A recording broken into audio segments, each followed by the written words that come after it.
Greetings, grace to you, and peace from God the Father and the Lord Jesus Christ.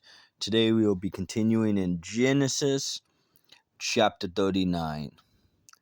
Now Joseph had been taken down to Egypt, and Potiphar, an Egyptian officer of Pharaoh, the captain of the bodyguard, bought him from the Ishmaelites who had taken him down there.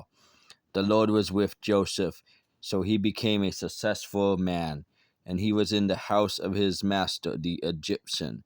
Now his master saw that the Lord was with him, and how the Lord caused all that he did to prosper in his hand.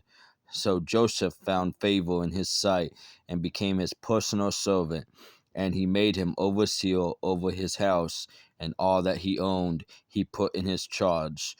It came about that from the time he made him overseer in his house and over all that he owned, the Lord blessed the Egyptian's house on account of Joseph.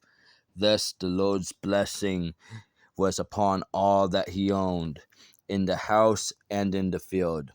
So he left everything he owned in Joseph's charge, and with him there he did not concern himself with anything except the food which he ate. Now Joseph was handsome in form and in appearance. It came about after these events that his master's wife looked with desire at Joseph, and she said, "Lie with me." But he refused and said to his master's wife, "Behold, with me here my master does not concern himself with anything in the house, and he has put all that he owns in my charge. There is no one greater in this house than I, and he has withheld nothing from me, except you, because you are his wife. How then could I do this great evil and sin against God?" As she spoke to Joseph day after day, he did not listen to her, to lay beside her or be with her.